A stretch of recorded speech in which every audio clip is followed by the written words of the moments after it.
యేసు లోక రక్షకుడు, యేసు పాప విమోచకుడు, యేసు లోక రక్షకుడు, యేసు పాప విమోచకుడు.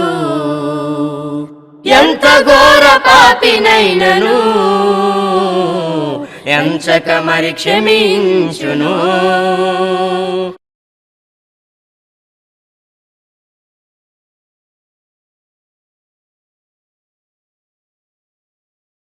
ప్రభునందు ప్రియమైనటువంటి ప్రియ సోదరి సహోదరులకు రక్షకుడైనటువంటి క్రీస్తు యేసు నామములో నా వందనాలు తెలియజేస్తూ ఉన్నాను.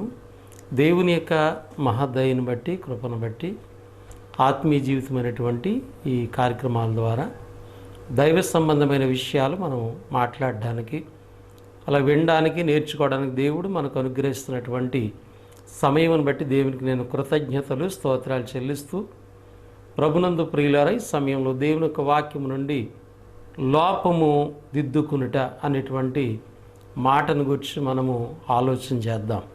ప్రభునందు ప్రియమైనటువంటి వారులారా, ప్రభు అయినటువంటి యేసుక్రీస్తు వారిలో ఉన్నటువంటి రక్షణ మనం పొంది దేవుని పిల్లలుగా సంఘముగా కొనసాగుతున్నటువంటి మనము మరి లోపము కలిగినటువంటి వారుగా ఉన్నట్లయితే అది దేవునికి ఎంత మాత్రము ఇష్టమైనటువంటిది కాదు అనేటువంటి సత్యాన్ని మనం గుర్తించాలి. కాబట్టి లోపము దిద్దుకోవటం అనేటువంటిది ప్రాముఖ్యమైనటువంటి మాటగా మనం గమనించాలి.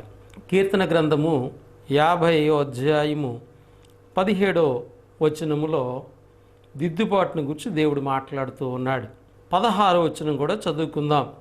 భక్తిహీనులతో దేవుడు ఇట్లు సెలవిచ్చుచున్నాడు, నా కట్టడలను వివరించుటకు నీకేమి పని, నా నిబంధన నీ నోట వచించదివేమి, దిద్దుబాటు నీకు అసహ్యము గదా, నీవు నా మాటలను నీ వెనుకకు త్రోసివేసదువు.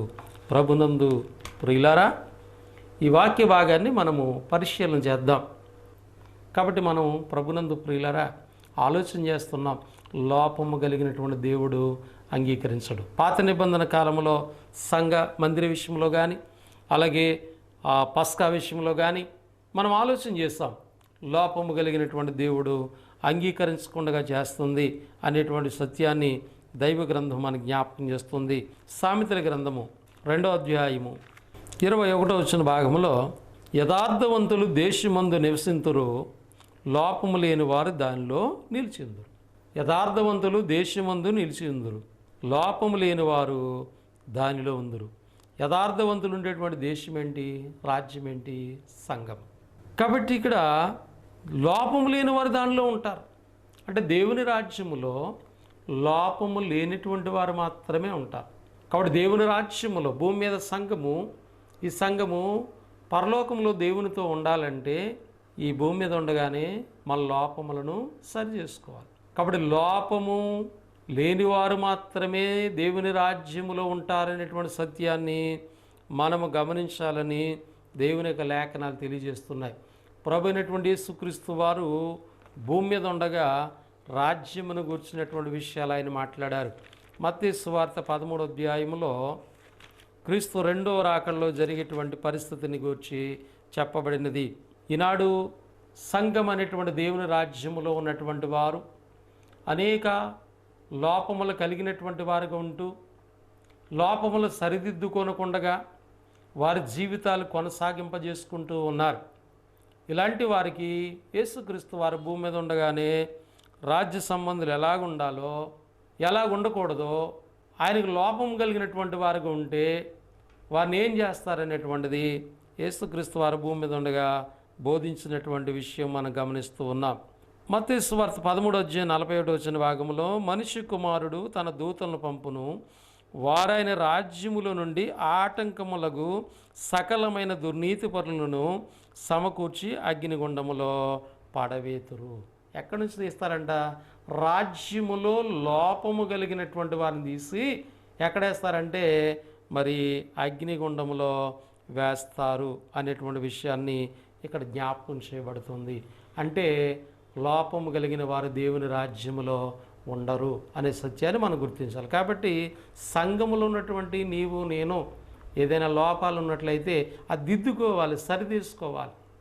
అంతేగాని లోపాలు కలిగినటువంటి వారుగా మనం జీవించినట్లయితే దేవుడు అంగీకరించడనేటువంటి సత్యాన్ని మనము గమనించాలి. ఇంకా లోపములు ఏంటి అని మనం గమనించినట్లయితే ప్రకటన గ్రంథము 21వ అధ్యాయము 8వ వచన భాగంలో పరలోకం వెళ్ళని వారి లిస్ట్ ఉందండి. పరలోకము వెళ్ళనటువంటి వారి లిస్ట్ ఉంది. ఎందుకు వెళ్ళరో ఇక్కడ చూద్దాం.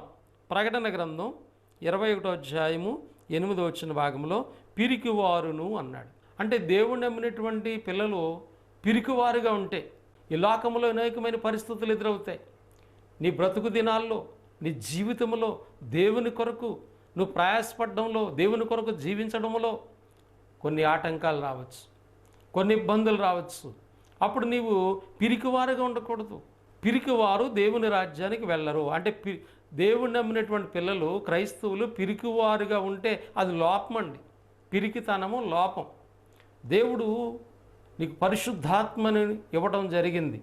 పరిశుద్ధాత్ముడు ఎలాంటి వాడంటే పిరికితనము గల ఆత్మ కాదు అని గ్రంథం చెప్తూ ఉన్నది. తిమోతికి రాసినటువంటి 2వ పత్రిక 1వ అధ్యాయం 7వ వచన భాగంలో దేవుడు మనకు శక్తియు ప్రేమయు ఇంద్రియ నిగ్రహములు గల ఆత్మని ఇచ్చును కానీ పిరికితనము గల ఆత్మనివ్వలేదు. నీలో దేవుడు ఉంచినటువంటి పరిశుద్ధాత్ముడు పిరికితనము గలవాడు కాదు. కాబట్టి నిన్ను పిరికివారుగా నడిపించడు. కాబట్టి క్రీస్తు నమ్మినటువంటి బిడ్డలు, సంఘములో ఉన్నటువంటి వారు పిరికి వాళ్ళకి ఉంటే ఎక్కడ పిరికివారు? దేవుని విషయాల్లో. ఈనాడు దేవుడిని నమ్మడానికి చాలామంది వెనకంజ వేస్తున్నారు. దేవుడి గురించి చెప్పడానికి చాలా సిగ్గుపడుతూ ఉన్నారు. ధైర్యంగా దేవుని గురించి చెప్పలేకపోతున్నారు. ధైర్యంగా దేవుని కొరకు నిలవలేకపోతున్నారు. అంటే నీవు పిరికివారుగా ఉంటున్నావు. పిరికివారు పరలోకం వెళ్ళరు. ఎక్కడికి వెళ్తారు? వాళ్ళు నరకం వెళ్తారు. ఎందుకు వాళ్ళు నరకం వెళ్తున్నారు? పిరికివారు దేవుడికి అవసరం లేదు. అంటే పిరికితనము కూడా ఒక లోపము అనే విషయాన్ని మనం గమనించాలి. రెండవదిగా అవిశ్వాసులు అన్నాడు. దేవునికి విశ్వాసులు కావాలి కానీ అవిశ్వాసులు అక్కర్లే. అవిశ్వాసులు లోపము. అవిశ్వాసంగా ఉండకూడదు. పాత నిబంధన కాలంలో ఇశ్రాయేలు అవిశ్వాసులుగా మారిపోయారు. కాబట్టి వాళ్ళని పిలుస్తాడు, రండి మీ అవిశ్వాసము నేను బాగు చేస్తాను, తిరిగి నా యొద్దకు రండి అని వాళ్ళని ఆహ్వానించాడు ఇర్మియా ప్రవక్త ద్వారా దేవుడు. కాబట్టి ప్రభునందు ప్రియులారా, అవిశ్వాసం కూడా లోపమే. అలాగే అసహ్యులు అంటే అర్థం ఏంటి? చెడ్డ కార్యాలు చేయటం, దేవునికి వ్యతిరేకమైనటువంటి కార్యక్రమాలు చేయటం. ఇందులో చాలా ఉంటాయండి అసహ్యమైన కార్యాలు, త్రాగుడు, వ్యభిచారం, ఇంకా అనేకమైనటువంటి విషయాలు. ఇవన్నీ కూడా అసహ్యులు అన్నాడు. నరహంతకులు. దేవుని పిల్లలు నరహంతకులుగా ఉండకూడదు. నరహంతకులు అంటే ఏదో పెద్ద హత్య చేయటమే కాదు. దైవ గ్రంథం చాలా విషయాలు మనకు జ్ఞాపకం చేస్తుంది. యోహాను రాసినటువంటి 1వ పత్రిక 3వ అధ్యాయము 15వ వచన భాగంలో తన సహోదరుని ద్వేషించేవాడు నరహంతకుడు. అంటే సహోదరుని ద్వేషిస్తే నరహంతకుడు. ఏ నరహంతకుని యందు నిత్య జీవం ఉండదని మీరు ఎరుగుదురు. అంటే జాగ్రత్తగా గమనించండి ప్రభునందు ప్రియులారా.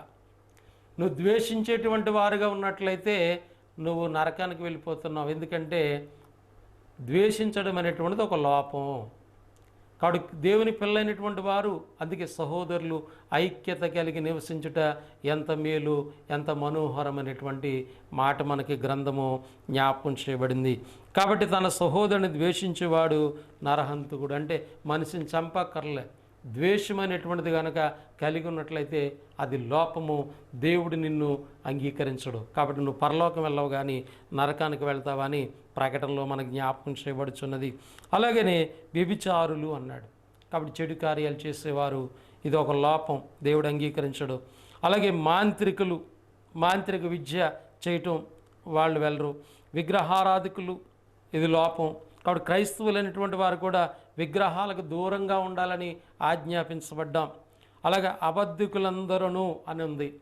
కాబట్టి అబద్ధ బోధలు చేసిన లేదా అబద్ధాలు ఆడినా ఇది లోపం, దేవుడు అంగీకరించడు. ఎందుకంటే దేవుడు అంటేనే సత్యము, దేవుడు అంటేనే నిజం. యథార్థవంతులే ఆయన సన్నిధిని ఉంటారు. కాబట్టి ఇక్కడ అబద్ధం అనేటువంటిది, అబద్ధానికి ఒక జనకుడు ఉన్నాడు. వాడు అపవాది. ప్రారంభం నుంచి కూడా వాడు అబద్ధికుడు, అబద్ధముకు జనకుడై ఉన్నాడు. కాబట్టి తన అబద్ధము చేత అనేక మందిని మోసం చేస్తూ ఉన్నాడు. కాబట్టి ఇవన్నీ కూడా లోపములు అనేటువంటి విషయాన్ని చెప్తూ ఉన్నారు. కాబట్టి ఇవన్నీ కూడా ఎక్కడ తీసుకెళ్తాయంటే అగ్ని గంధకములతో మండు గుండములో పాలు పొందుదురు, ఇది రెండవ మరణము. కాబట్టి లోపములు అనేటువంటివి చాలా విషయాలు మనకి పరిశుద్ధ గ్రంథము జ్ఞాపకం చేస్తుంది ప్రభునందు ప్రియులారా. అంతే, ఈ భౌతికపరమైనవి కాదు కానీ ఆత్మ సంబంధమైనటువంటి లోపాలు కూడా మనకు ఉండకూడదని దేవుని వాక్యము జ్ఞాపకం చేస్తుంది. కొరింథీయులకు రాసిన మొదటి పత్రిక 1వ అధ్యాయము 7వ వాక్య భాగాన్ని గమనించినట్లయితే, గనుక ఏ కృపావరమందును లోపము లేక అని ఉంది. ఏ కృపావరమందు లోపము లేనటువంటి వారుగా క్రైస్తవులు ఉండాలి. ఏంటి కృపావరములేంటి? ఈ యొక్క విషయాన్ని మనము ఆలోచన చేద్దాం. కొరింథీయులకు రాసిన మొదటి పత్రిక 12వ అధ్యాయం 4వ వచన భాగంలో, కృపావరములు నానా విధములుగా ఉన్నవి కానీ ఆత్మ ఒక్కడే, మరియు పరిచర్యలు నానా విధములుగా ఉన్నవి కానీ ప్రభువు ఒక్కడే. నానా విధములైన కార్యములు కలవు కానీ అందరిలోనూ అన్నిటిని జరిగించేవాడు దేవుడు ఒక్కడే. అయినను అందరి ప్రయోజనము కొరకు ప్రతివానికి ఆత్మ ప్రత్యక్షత అనుగ్రహించబడుచున్నది. ఏలయనగా ఒకరికి ఆత్మ మూలముగా బుద్ధివాక్యమును, మరొకనికి ఆత్మను అనుసరించిన జ్ఞానవాక్యమును, మరొకనికి ఆత్మ వలనే విశ్వాసమును, మరొకనికి ఒక ఆత్మ వలనే స్వస్థపరుసు వరమును, మరొకనికి ప్రవచన వరమును, మరొకనికి ఆత్మ వలన వివేచనయు, మరొకనికి నానావిధ భాషలను, మరొకనికి భాషల అర్థము చెప్పు శక్తియు అనుగ్రహించబడి ఉన్నవి. అయినను వీటన్నిటినీ ఆత్మ ఒక్కడే తన చిత్తము చెప్పిన ప్రతివానికి ప్రత్యేకంగా పంచి ఇచ్చుచు కార్యశుద్ధి చేస్తున్నాడు. ఇక్కడ కృపావరములు ఏంటంటే, ఒకరికి ప్రార్థన బాగా చేయొచ్చు, ఒకళ్ళ పాటలు బాగా పాడవచ్చు, ఒకళ్ళ వాక్యం బాగా చెప్పొచ్చు, ఒకళ్ళు భాషల యొక్క అర్థాన్ని చెప్పేటువంటి వారు ఉండొచ్చు. అయితే ఇప్పుడు స్వస్థతలు అనేటువంటివి ఇప్పుడు లేవు కానీ మొదటి శతాబ్ద కాలంలో అపోస్తల ద్వారా జరిగినాయి. ఇప్పుడు దేవుడే డైరెక్ట్గా తన పిల్లలకి స్వస్థత అనేటువంటిది అనుగ్రహిస్తాడు. ఇప్పుడు వ్యక్తుల ద్వారా లేదు. కానీ ఇక్కడ మనం ఈ కృపావరాలని ఆలోచన చేసినట్లయితే ఈ విషయాల్లో నువ్వు లోపం లేని వారుగా ఉండాలి. దేవుని వాక్య విషయంలో బోధించేవాళ్ళు లోపం లేని వారుగా ఉండాలి. అలాగే ప్రార్థించేవారు లేదా కీర్తించేవారు. కాబట్టి లోపములు లేకుండా కృపావరములలో మనం ఏమవ్వాలంటే అభివృద్ధి చెందాలి అనేటువంటి విషయాన్ని మరి దేవుని యొక్క వాక్యం మనకి జ్ఞాపకం చేస్తుంది. ఇంకా లోపము ఏ విషయాల్లో మనకు లోపం ఉండకూడదంటే, తీతు పత్రిక 2వ అధ్యాయం 2వ వచనంలో చూద్దాం. విశ్వాస, ప్రేమ, సహనములందు లోపము లేని వారై ఉండాలి. విశ్వాసము, ప్రేమ, సహనం 3 విషయాలు ఉన్నాయండి ప్రభునందు ప్రియులారా. విశ్వాసములో లోపం ఉండకూడదు, సహనములో లోపం ఉండకూడదు, ప్రేమలో లోపం ఉండకూడదు. దేవుడు ప్రేమ స్వరూపి, ప్రేమ లేనివాడు ఆయన ఎరుగడు అన్నాడు. కాబట్టి క్రైస్తవుడు ప్రేమ కలిగినటువంటి వాడికి ఉండాలి, సహనము కలిగినటువంటి వాడికి ఉండాలి, విశ్వాసము కలిగినటువంటి వాడికి ఉండాలి. విశ్వాసములో కానీ, ప్రేమలో కానీ, సహనములో కానీ ఏముండకూడదంటే క్రైస్తవ జీవితంలో లోపాలు ఉండకూడదు. కాబట్టి నీ విశ్వాసంలో లోపం ఉండి, సహనములో లోపం ఉండి, సహనము ద్వారా భక్తి ఉందండి. సహనము లేకపోతే భక్తి లేదు. కాబట్టి ఈనాడు చాలామంది సహనాన్ని కోల్పోతూ ఉన్నారు, సహనము లేనటువంటి వారు ఉంటున్నారు. కాబట్టి నీ భక్తి కొనసాగదు. నీ భక్తి లేకపోతే లోపమే కదా. పేతురు రాసినటువంటి పత్రికలు ఈ మాట మీకు జ్ఞాపకం చేసుకుందాము. పేతురు రాసినటువంటి 2వ పత్రిక 1వ అధ్యాయము 6వ వచన భాగంలో 5వ వచనం. ఆ హేతు చేత మీ మట్టుకు మీరు పూర్ణ జాగ్రత్త గలవారై విశ్వాసమందు సద్గుణమును, సద్గుణమందు జ్ఞానమును, జ్ఞానమందు ఆశానిగ్రహము, ఆశానిగ్రహము సహనము, సహనమునందు భక్తి. సహనము లేకపోతే నీకు భక్తి లేదు. కాబట్టి విశ్వాసములో కానీ, సహనములో కానీ, ప్రేమలో కానీ ఏముండకూడదంటే లోపము ఉండకూడదు అనేటువంటి విషయాన్ని మరి దేవుని యొక్క వాక్యం మనకి ఇక్కడ జ్ఞాపకం చేస్తున్నట్లుగా వాక్య భాగాల నుంచి మనము గమనిస్తూ ఉన్నాం. అంతేకాదు ప్రభునందు ప్రియులారా, నేను మాట్లాడే మాటలు కానీ, మీరు మాట్లాడే మాట కానీ, మాటలో ఏముండకూడదంటే మనకి లోపం ఉండకూడదు అంటున్నాడు. మాటలో లోపం అంటే అర్థం ఏంటి? నత్తివానిగా ఉండకూడదని అర్థం కాదు. నీ మాట ఎలా ఉండాలో చెప్తున్నాడు. యాకోబు పత్రిక 3వ అధ్యాయము 2వ వచన భాగము. అనేక విషయములో మనమందరము తప్పిపోచున్నాము. ఎవడైనను మాట యందు తప్పని ఎడల అట్టివాడు లోపము లేనివాడై తన సర్వ శరీరమును స్వాధీనపరుచుకొనగల శక్తి గలవాడగును. ఎవడైనను మాట తప్పని వాడైతే లోపము లేనివాడంట. ఇప్పుడు మనం మాట తప్పేస్తున్నాం, లోపము కలిగిన వారు. ఉదాహరణ చూడండి, ప్రభునందు ప్రియులారా, ప్రారంభంలో యేసు ప్రభు దగ్గరికి మనం వచ్చినప్పుడు, సువార్త విని రక్షణ పొందినప్పుడు, రక్షణ పొందడానికి ముందు మనం ఒప్పుకోలు చేస్తాం.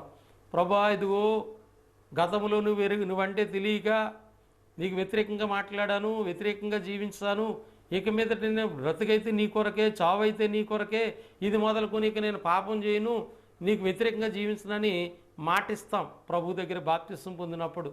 నీ కొరకే బ్రతుకుతాను. కానీ మళ్ళీ కొన్ని దినాలు అయ్యేటప్పటికి మళ్ళీ మనం ఏం చేస్తామంటే మాట తప్పుతూ ఉంటుంటాం. దేవుని విషయంలో, ప్రార్థన విషయంలో, ఆరాధన విషయంలో, దేవుని కొరకు పరిచయం చేసే విషయాల్లో, అనేకమైన విషయాల్లో మనం తప్పిపోతూ ఉంటాం. అంటే మాటలు తప్పుతున్నామా? తప్పమంటే అర్థం ఏంటి? లోపము కలిగి ఉన్నాం. కాబట్టి లోపం కలిగిన వారు దేవుడు అంగీకరిస్తాడా? ప్రభునందు ప్రియులారా, దేవుడు అలాగే ఇంకా అనేకమైన విషయాలు మనకి గ్రంథము జ్ఞాపకం చేస్తూ ఉన్నది ప్రియమైనటువంటి వారులారా. కాబట్టి సమయంలో మనము లోపము కలిగినటువంటిది దేవుడు అంగీకరించడు, లోపము దేవుడు అంగీకరించకుండా చేస్తుంది అనేటువంటి విషయాన్ని మనం గమనిస్తున్నాం.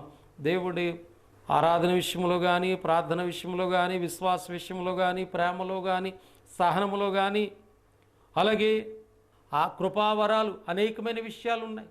వాటన్నిటిలో మనము లోపము లేనటువంటి పిల్లలుగా ఎదగాలి అనేటువంటి సత్యాన్ని దేవుని వాక్యం తెలియజేస్తుంది. అంతేకాదు ఈనాడు క్రైస్తవులైనటువంటి వారికి ఆలోచన చేయాలి. ఏ నిబంధన సంబంధించిన వారము, పాత నిబంధన లోపము కలిగినటువంటిదని దైవలేఖనాలు మనకు తెలియజేస్తున్నాయి. హెబ్రీయులకు రాసినటువంటి పత్రిక 8వ అధ్యాయం 7వ వాక్య భాగాన్ని చూసినట్టు యాలేనగా ఆ మొదటి నిబంధన లోపము లేనిదైతే రెండవ దానికి అవకాశం ఉండనేరదు. మొదటి నిబంధనలు ఏముందంట? లోపం ఉంది. ఏంటి లోపం? నిబంధనలో లోపం కాదు. నిబంధన ఎవరైతే పొందుకున్నారో వాళ్ళు లోపం కలిగిన వారు ధర్మశాస్త్రం బట్టి అక్కడ కూడా నీతిమంతుడు కాలేకపోయాడు. కనుక ప్రభువైన యేసుక్రీస్తు వారు ఆ నిబంధన నెరవేర్చి దాని సిలువలో కొట్టివేసి ఆయన రక్తధారుల చేత నూతన నిబంధన అనగా క్రొత్త నిబంధన ఇచ్చాడు. అందుకే ఇది నా రక్తం వల్లైన నిబంధన అనగా క్రొత్త నిబంధన అని చెప్పారు. అనేకుల కొరకు చిందించబడుతున్నటువంటి నా రక్తము అనేక మందిని క్రొత్త నిబంధన ప్రకారంగా దేవుని పిల్లగా చేయటానికి ఆయన రక్తాన్ని చిందించి నిబంధన అంటారు. కాబట్టి ఇప్పుడు క్రైస్తవులైన వారు ఏ నిబంధన ఆచరించాలి? క్రొత్త నిబంధన. క్రొత్త నిబంధన ప్రకారంగా రక్షణ పొందాలి, విధానంగా సంఘం ఉండాలి, ఆరాధన ఉండాలి, సువార్త ఉండాలి, విశ్వాసాలు ఉండాలి, అన్నీ కూడా క్రొత్త నిబంధన ప్రకారంగా ఉండాలి. ఇందులో ఏది లేకపోయినా కూడా లోపము కలిగిన వారుగా మనం ఉంటాం. కాబట్టి నిబంధన విషయంలో కూడా లోపము లేనటువంటి వారుగా మనం ఉండాలన్నది దేవుని యొక్క ఉద్దేశంగా పరిశుద్ధ గ్రంథం మనకి జ్ఞాపకం చేస్తున్నట్లుగా మనం గమనిస్తున్నాం. అలాగే ఇంకా మనము గమనించినట్లయితే ప్రభునందు ప్రియులారా, కొరింథీయులకు రాసినటువంటి మొదటి పత్రిక 5వ అధ్యాయంలో కొరింథీ సంఘాన్ని ఒక మాట గుర్తు చేస్తున్నాడు పౌలు గారు.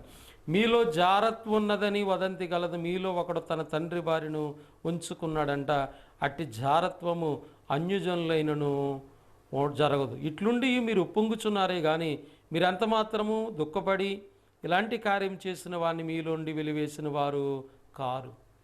కొరింథీ సంఘంలో ఉన్నటువంటి లోపం ఏంటి?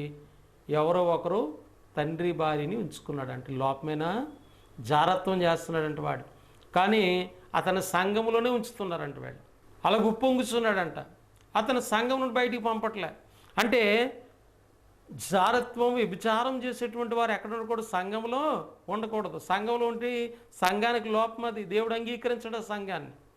కాబట్టి ఈనాడు బోధించే వాళ్ళు అలాగే ఉంటున్నారు, విశ్వాసులు అలాగే ఉంటున్నారు. టోటల్గా సంఘం మేము దేవునికి చెందిన వాళ్ళము, దేవుని పిల్లలము అని ఆలోచన చేస్తూ ఉన్నారు.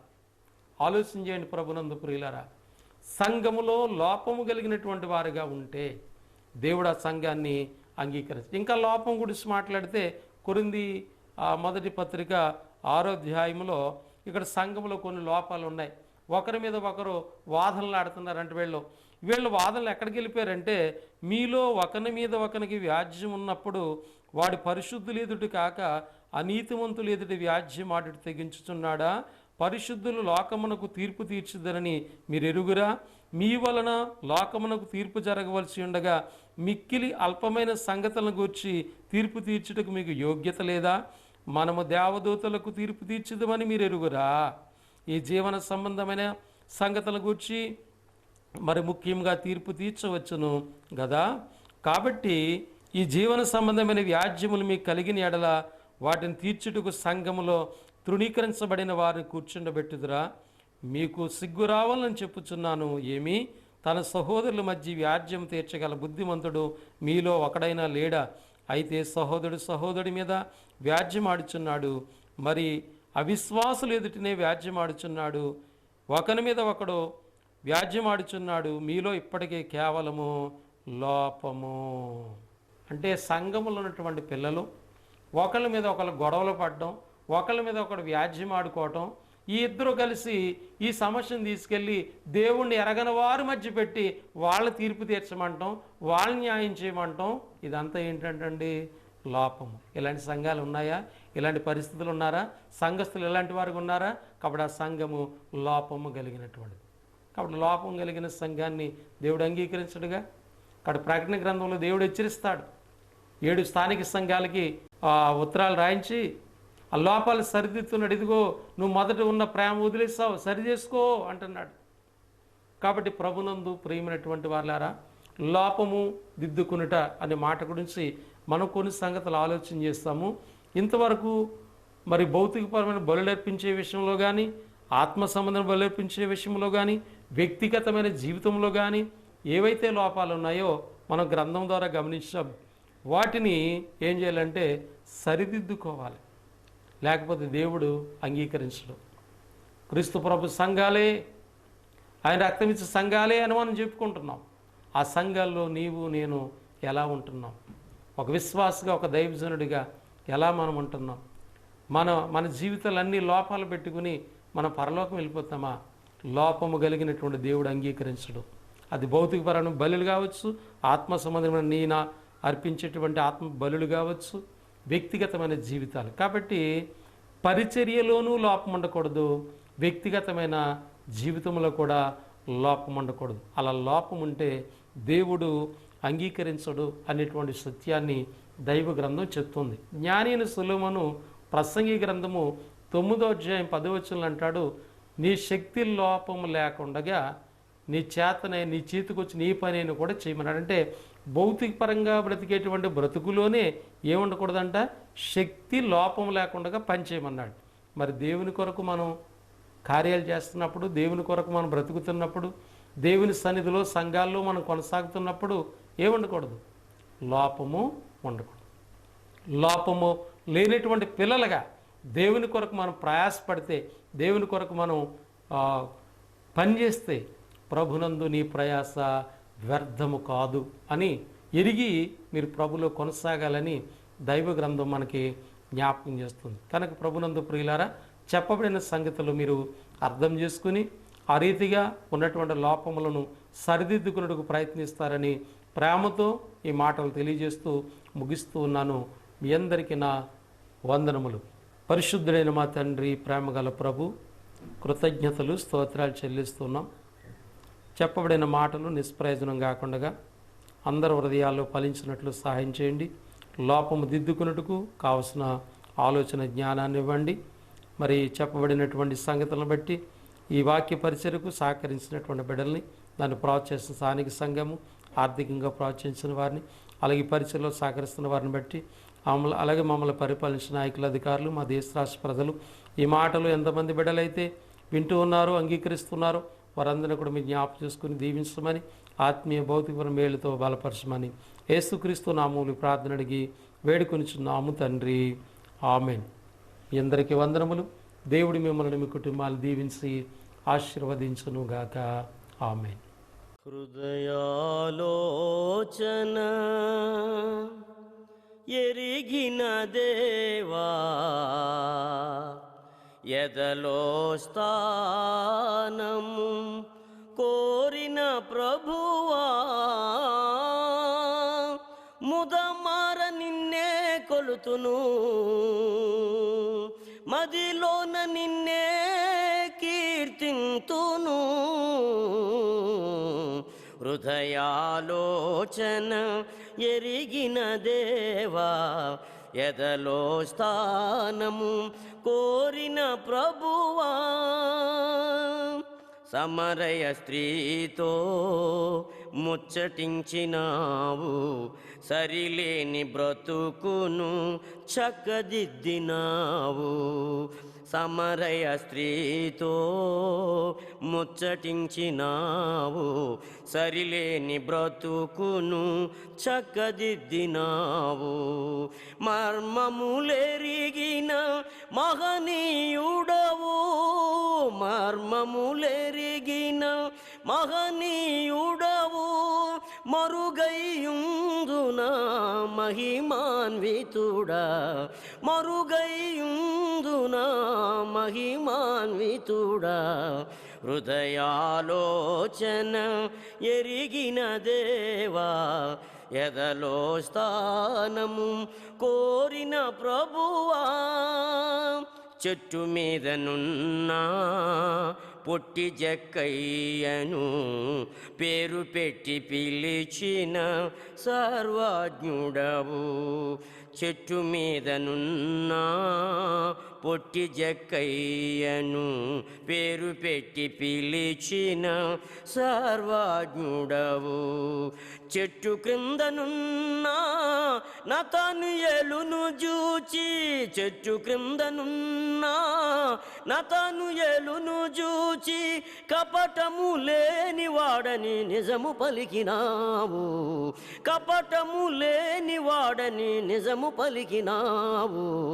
హృదయాలోచన ఎరిగిన దేవా, ఎదలో స్థానము కోరిన ప్రభువా.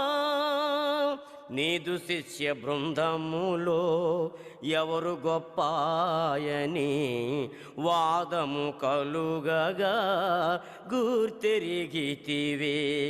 నీదు శిష్య బృందములో ఎవరు గొప్పాయని వాదము కలుగగా గుర్తెరిగితివే. ఉపమాన రీతిగా హెచ్చరించినావు, ఉపమాన రీతిగా హెచ్చరించినావు. ఉన్న లోపమేదో సవరించినావు, ఉన్న లోపమేదో సవరించినావు. హృదయాలోచన ఎరిగిన దేవా, ఎదలో స్థానము కోరిన ప్రభువా. నా హృదయ ధ్యానము నేను నడచు మార్గము, నా నోటి మాటలు నీకెరుకే ప్రభు. నా హృదయ ధ్యానము నేను నడచు మార్గము, నా నోటి మాటలు నీకెరుకే ప్రభు. నీ సన్నిధి వదలి నేనెటు పోదును, నీ సన్నిధి వదలి నేనెటు పోదును. నిత్య రక్షణకు నీవే కారణభూతుడా, నిత్య రక్షణకు నీవే కారణభూతుడా. హృదయాలోచన ఎరిగిన దేవా, ఎదలో స్థానము కోరిన ప్రభువా. ముదమార నిన్నే కొలుతును, మదిలోన నిన్నే కీర్తింతును. హృదయాలోచన ఎరిగిన దేవా, ఎదలో స్థానము కోరిన ప్రభువా.